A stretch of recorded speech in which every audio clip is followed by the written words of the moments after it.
avocat célèbre au barreau du Togo, maître Eric Emmanuel Soussa est notre invité. Avec lui, nous allons d'abord parler du Burkina Faso. Nous allons baisser les salaires du président et des membres du gouvernement. Ce sont les propos du nouveau Premier ministre de ce pays. Nous allons également parler de la Côte d'Ivoire. Quel avenir politique pour Charles Blé Goudé? Et puis, Royaume-Uni, nouveau Premier ministre, Rishi Sunak averti des décisions difficiles à venir. Maître, bonjour. Vous allez bien? Très très bien. Alors, maître Kyliam, un autre maître, il faut le préciser, Kyliam Joachim Apollinaire de Tembela, nouveau Premier ministre du Burkina Faso, a accordé une interview à une radio de la place. Il dit: nous allons baisser les salaires du président et des membres du gouvernement. Le président est d'accord et moi aussi. Alors, maître Eric Emmanuel Soussa, un regard d'abord sur le profil du nouveau Premier ministre burkinabé. Bon, le profil n'est pas atypique. On a déjà eu des avocats, premiers ministres, dans des circonstances pareilles à celles que vit actuellement le Burkina Faso. Et en fait, vous savez, ce n'est pas tant le profil du Premier ministre qui fait la différence. Dans aucun pays en crise, le Premier ministre n'a été un élément déterminant. Le Premier ministre, il a un cahier des charges et le cahier des charges est prescrit par celui à qui incombe la direction des affaires. Il en est un collaborateur, on espère le plus doué et le plus zélé possible. Zélé pourquoi? Parce que s'il y avait une diarchie à la tête de l'État en moment de crise, ou s'il y avait des disparités de conception du pouvoir, on aurait une aggravation de la crise dans la crise. Donc, on espère qu'il y ait une symbiose entre lui et le chef de l'État. On va appeler ça comme ça. Le chef de la junte au pouvoir. Le problème, c'est que d'après son profil et les éléments de langage qui ont été le sien, d'après la façon dont il s'est présenté et disons la silhouette sociale qu'on lui connaît, on a l'impression d'assister à un mariage de la carpe et du lapin. Voyez-vous, il ne suffit pas d'être sankariste pour qu'on ait une réactivation de l'élan sankariste au pouvoir dans une période comme celle-là. Parce que Sankara, c'était d'abord la révolution autour de l'unité nationale. Parce qu'il y avait... Sankara avait ses contenteurs, hein. Il avait ses opposants internes, mais qui ne s'affichaient pas. La bonne preuve, c'est que celui qui l'a tué était un opposant, qui dans était l'ombre. Dans l'ombre, voilà. Donc, quelque part, tout le monde n'était pas d'accord, mais on faisait comme si on était d'accord avec Sankara. Donc, aujourd'hui, le nouveau président, Ibrahim Traoré, a peut-être besoin d'avoir, disons, un petit parfum de sankarisme pour se donner un peu de contenu, et c'est de contenu idéologique, et aussi peut-être tirer avantage de cette aura sankariste pour légitimer un pouvoir qui, quoi qu'on veuille, et quel que soit l'élan de sympathie qui a accompagné son avènement, n'a pas de légitimité. Il faut le dire comme ça. Bon.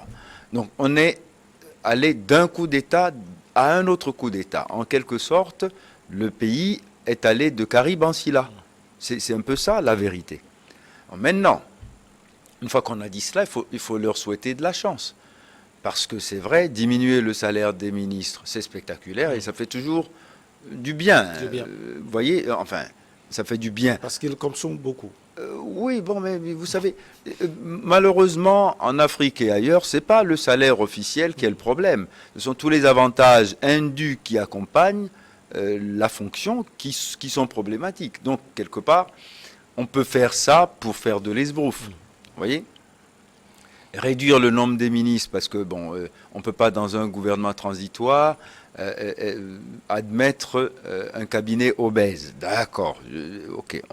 Il avait promis moins de 25, on a tenu parole, on est à 23. La question principale, c'est quels moyens ont-ils pour réussir l'agenda. C'est pas l'agenda de la révolution, c'est l'agenda du coup d'État. Parce que en fait, Damiba avait fait la même chose, et finalement, ceux qui l'ont expulsé du pouvoir, bon, ils ont intérêt à réussir là où Damiba a échoué. C'est ça le problème. Donc en fait, l'agenda du nouveau gouvernement, c'est de réussir le défi sécuritaire, d'abord. Et ensuite, aussi, la crise économique qui s'ensuit. On fait ça comment? C'est pas uniquement en chantant les slogans et en revisitant les mots d'ordre sankaristes. Le sankarisme. Oui, ce n'est pas ça. Donc vous voyez, bon, à bon compte, on est sankariste. C'est pas si difficile. Vous voyez, bon, quand on est burkinabé, après tout ce qu'on a vécu, après que Compaoré est parti, qui était l'anti-sankariste le plus évident, quoi. Hein. Maintenant qu'il n'est plus là, bah, tout le monde est à peu près sankariste. Ça mange pas de pain, vous voyez.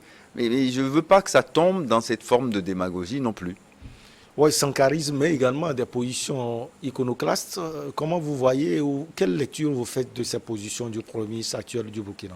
Non, mais ça, vous savez, bon, je serais mal placé de venir dire ici que ces sorties et ces positions iconoclastes sont malvenues. Non, il a un profil particulier, il a une silhouette sociale assumée, et c'est quelqu'un qui, d'abord, a une liberté de ton qui détonne beaucoup dans le landerneau politique. Il n'était pas politicien, en fait.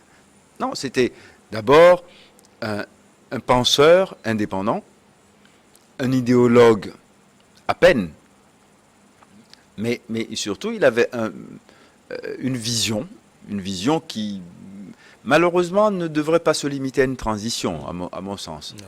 Cette vision devrait pouvoir trouver moyen de se prolonger dans un projet de gouvernement un peu plus consolidé. Mais bon, pour l'instant, c'est une transition. On va voir. Mais j'ai un peu peur que les mêmes causes créant les mêmes effets, si jamais l'agenda sécuritaire était défaillant, tout ce qu'il aurait pu faire ne trouve plus de crédit aux yeux de la population. Vous avez parlé de la sécurité, Maître Éric Emmanuel Soussa. Peut-être que la diminution de salaire du président et des ministres peut contribuer véritablement à aller chercher la sécurité dans ce pays où les terroristes ont occupé 40%. Mais attendez, non. Là encore, vous savez c'est toujours... Parce qu'il faut trouver la moyen aussi, oui, maître. Mais bon, non mais attendez. Ce n'est pas parce qu'un ministre sera payé 5 millions. Il y avait des gouvernements à 50, d'accord, avec des salaires beaucoup plus élevés. Donc le budget de fonctionnement du gouvernement absorbait une part considérable du budget, d'accord. Mais aujourd'hui, avec un gouvernement réduit, même si on payait encore mieux les ministres, on aura toujours une économie sur le budget de fonctionnement du gouvernement. Donc, mais croyez-moi, ce n'est pas le budget de fonctionnement d'un gouvernement quelconque dans aucun pays qui obère les possibilités de se donner les moyens militaires pour la défense du territoire national lorsqu'on est attaqué de toutes parts par des terroristes. Hein. Non, il ne faut pas tomber dans ce genre de démagogie non plus. Non. Moi, je veux des ministres très bien payés pour être à l'abri de la tentation de toute corruption. Voyez-vous?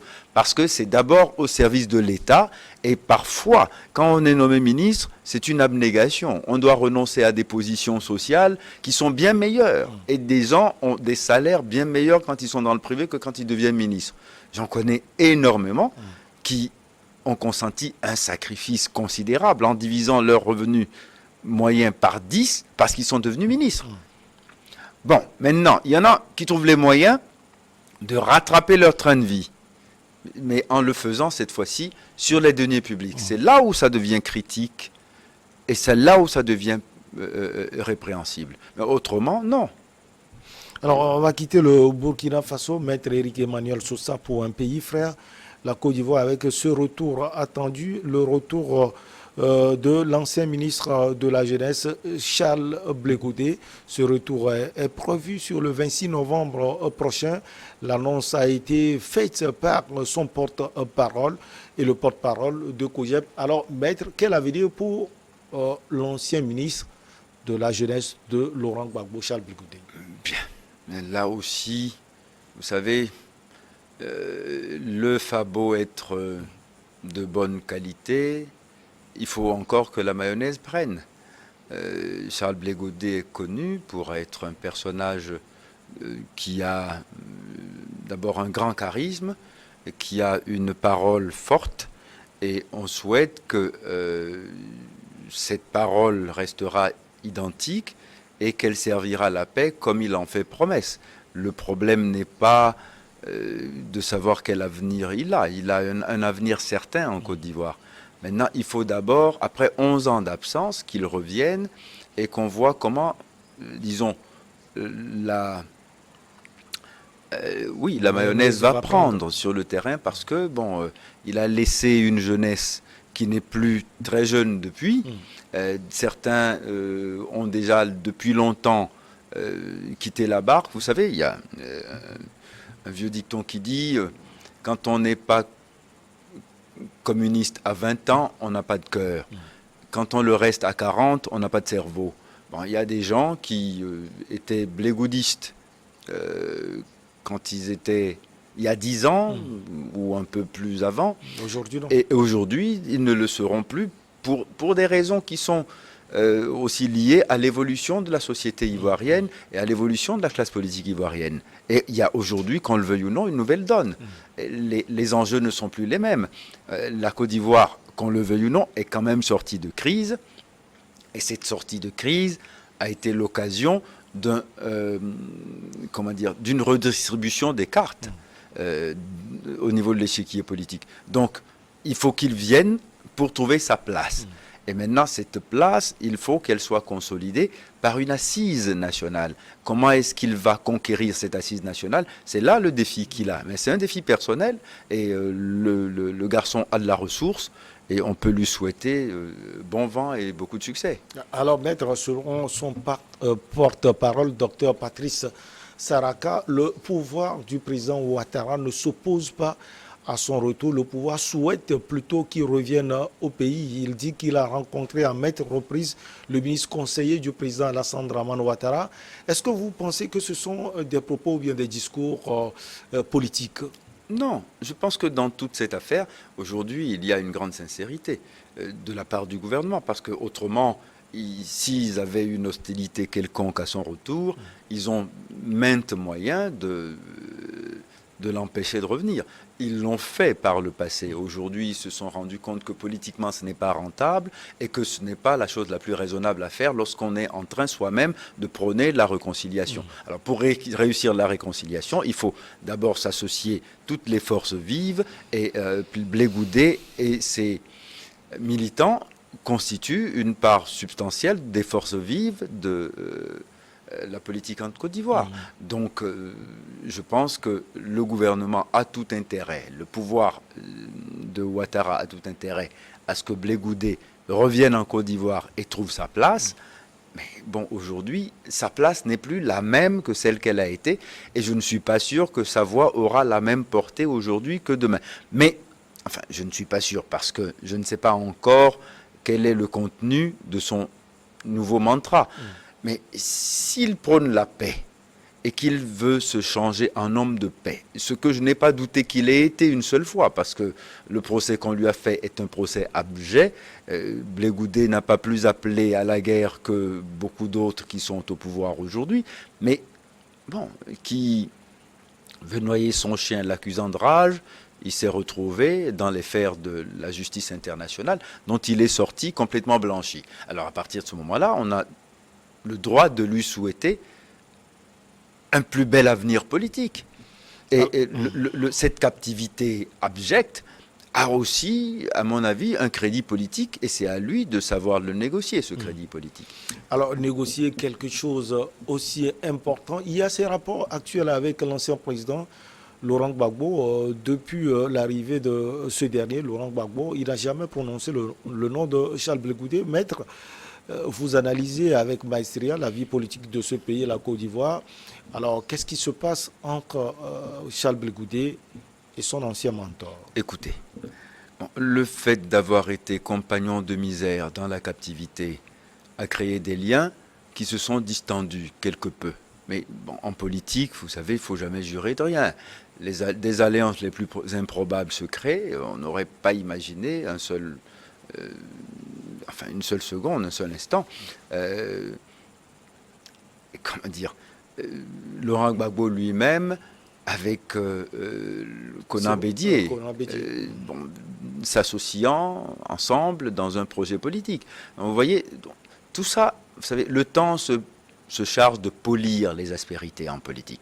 Et c'est la raison pour laquelle je ne peux pas faire de pronostic quelconque sur une éventuelle évolution favorable dans leur relation, aujourd'hui un peu distendue. Mais elles ne se sont pas atrophiées. Ça va se négocier. Et Blé Goudé a suffisamment d'intelligence pour savoir comment considérer son aîné et mentor. Parce que Blé Goudé n'était rien sans Laurent Gbagbo. Mais quels que soient les services qu'il lui a rendus, il a fallu que Laurent Gbagbo, reconnaissant, lui fasse la courte échelle et le mette sur un piédestal. C'est d'abord ça ce qui s'est passé. Est-ce que le problème, c'est Laurent Gbagbo ou bien les proches de Laurent Gbagbo, Koni Katina, par exemple, Assouadou et les autres? Oui, pour vous dire sincèrement, oui, il y a un peu de tout cela. Il y a toujours des gens qui ne regardent pas d'un œil très bienveillant le retour de Charles Blé Goudé, parce que j'ai parlé de son charisme tout à l'heure, et j'ai parlé aussi de la plus-value que va lui apporter politiquement ces 11 ans de captivité et l'épilogue victorieux de son calvaire face à la justice internationale. Donc, quelque part, oui, il va faire de l'ombre à beaucoup de gens. Et ces gens, eux aussi, ils sont en train de quérir leur place. Donc, ça ne va pas être facile. C'est pour ça que je dis, il faut que la mayonnaise prenne. Il faut qu'ils rentrent d'abord pour qu'on voit à peu près quels sont les éléments concrets, positifs dont ils disposent pour faire de la politique, parce qu'il n'est pas venu pour faire de la mécanique. Il fera de la politique. Alors, est-ce que l'écart là aussi est lié, Maître Éric Emmanuel Soussa, au problème actuel entre Laurent Gbagbo et son ancienne épouse Simone et Yves Gbagbo? Parce qu'on sait que Charles était très proche de Simone Gbagbo. Personnellement, je pense que Charles Blé Goudé a liquidé ses tutelles. Vous voyez, parce que ça n'a plus rien de pertinent aujourd'hui de dire qu'on est pro-Simone ou pro-Laurent. Non, aujourd'hui, la donne a complètement changé. Donc, il ne va pas revenir après tout ça pour encore s'inscrire dans les schémas usuels qui consistent à dire je suis plus proche de madame que de monsieur. Et alors, s'il est plus près de monsieur, d'abord, pour quel gain politique? Et s'il basculait de l'autre côté, c'est-à-dire dans le clan de madame, pour quel autre gain politique? C'est ça qu'il faut évaluer, en fait. Faire de la politique, c'est toujours, vous voyez, l'appréciation saine et lucide des réalités du moment. C'est à lui de voir, mais je ne suis pas son également porte-parole. de la politique, Maître Éric Emmanuel Soussa, est-ce qu'il peut basculer du côté du parti au pouvoir, le RHDP? C'est possible? Écoutez, votre question n'est pas une colle, mais votre question me fait pouffer de rire, parce que on a vu de tels retournements, on a vu des retournements de veste tellement spectaculaires que ça aussi, comme hypothèse, ne me surprendrait pas. Mais c'est pour ça que je dis, après tout, c'est à lui de savoir à quel sein il veut se vouer. Et de quel côté de la marmite il veut se retrouver, c'est tout. Après tout, ce n'est que ça au final. Honnêtement, la Côte d'Ivoire va très bien. Elle ira très bien sans tous ces politiciens réunis. Parce qu'en fait, elle est plus malade de tous ces politiciens que de malaria ou de la crise du café cacao. Alors, chargé par le roi Charles III de former un gouvernement, le conservateur, nous sommes au Royaume-Uni, Rishi Sunak a averti mardi le Royaume-Uni des décisions difficiles qui s'annoncent tout en s'attachant à adresser plutôt un message d'espoir à un pays plongé dans une grave crise économique et sociale. D'un profil à un autre, Maître Éric Emmanuel Sosa, que vous dit le profil du nouveau Premier ministre du Royaume-Uni? Ben, un peu ce que disait le profil de ses prédécesseurs. Il faut toujours que ce soit un personnage qui soit d'abord brillant, il l'est, les autres l'ont été aussi, à de rares exceptions près. Bon, maintenant, on va faire quoi avec le profil? Parce que aujourd'hui, c'est un parti qui est au pouvoir, c'est pas un profil. Et c'est ce parti qui est en crise parce que vous vous rendez compte un peu, les derniers 55 jours ont donné un spectacle très inquiétant de la gouvernance en Angleterre, enfin au Royaume-Uni. Figurez-vous que Boris Johnson a été remplacé par Madame Truss, et Madame Truss, 45 jours après, a dû rendre le tablier et Rishi Sunak est arrivé. Rishi Sunak n'est pas un novice. Il a été associé déjà au pouvoir de Boris Johnson. Donc, quelque part, il faut comprendre que ce n'est plus une question d'équation personnelle aujourd'hui. La personnalité du Premier ministre n'est plus l'élément déterminant dans la donne de la crise que connaît l'Angleterre. C'est quelle politique le parti conservateur va proposer, et il n'est pas à lui seul l'architecte de cette nouvelle offre politique. C'est un parti et c'est une conception de la société britannique qui est en jeu. Alors, cette conception, elle n'est pas la sienne, elle est celle de son parti, et c'est au parti de savoir l'articuler, et lui, il mettra en musique, c'est tout. Mais en mettant en musique, la plupart du temps, c'est de la com. Hein. Là, aujourd'hui, la mise en musique, en Angleterre, on a l'impression que c'est que de la com. Ça ne va pas chercher plus loin. Alors, vous savez, il ne vous a pas échappé que les postes clés du gouvernement de Mme Truss sont restés en place. Alors, vous faites quoi avec ça? Il n'y aura pas de révolution. Alors, maître, si vous le permettez, on va l'écouter. On va écouter le Premier ministre, le nouveau Premier ministre du Royaume-Uni. Avec plaisir. C'est le plus grand privilège de ma vie de pouvoir servir le parti que j'aime et de redonner au pays auquel je dois tant. Le Royaume-Uni est un grand pays, mais il ne fait aucun doute que nous sommes confrontés à un profond défi économique.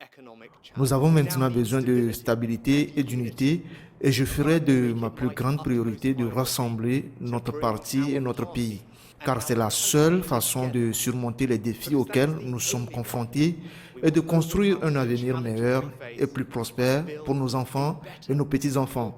Je m'engage à vous servir avec intégrité et humilité, et je travaillerai jour après jour pour servir le peuple britannique. And I will work day in, day out to deliver for the British people.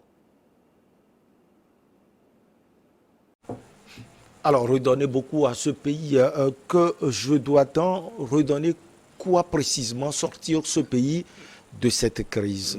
Bon, écoutez, son discours ressemble presque jusqu'au plagiat au discours de John Major, au discours de David Cameron. Il n'y a rien d'extraordinaire dans Je ne vois pas un Premier ministre nommé en Angleterre ou enfin, au Royaume-Uni venir dire autre chose que je m'engage à servir avec zèle, avec abnégation, au sacrifice de ma vie, le bonheur des Britanniques. Non, mais enfin, il n'y a rien d'extraordinaire dans ce discours, et qui est en fait un catalogue de platitudes. Je ne le dis pas pour lui, c'est un personnage brillant. Mais l'exercice est difficile, hein, honnêtement. Vous savez, on a vu des premiers ministres qui sont arrivés avec beaucoup de lyrisme, Boris Johnson notamment, mais bon, il ne s'est pas passé grand-chose. L'avenir a démontré que bon, c'est pas de ça qu'on avait besoin. C'est fini malheureusement les grands hommes politiques. Ils ont disparu. Vous vous rendez compte un peu dans les bottes de Winston Churchill, de Madame Thatcher, d'Israël. Ils font tout petit, ils sont lilliputiens. Alors, à force, on les change, mais c'est des robots technocratiques qui ont du mal à concilier l'efficacité et le langage politique. Enfin, le langage politique aujourd'hui, mais le monde a changé et les sociétés européennes ont changé. Ce n'est plus le langage politique qui est, à mon avis, la sève principale de l'action politique. C'est la conciliation de, disons, d'immédiateté. Vous voyez, on est dans la politique de l'immédiateté. Qu'est-ce qu'on a dans les assiettes?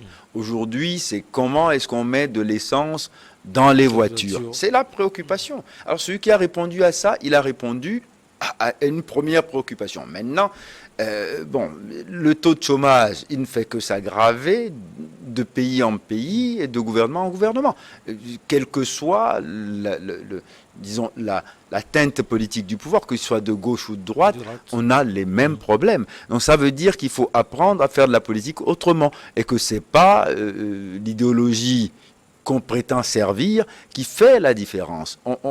Il s'agit de faire à chaque fois la politique de ses moyens. C'est plus autre chose. Donc, il faudra apprendre à gouverner autrement, c'est tout.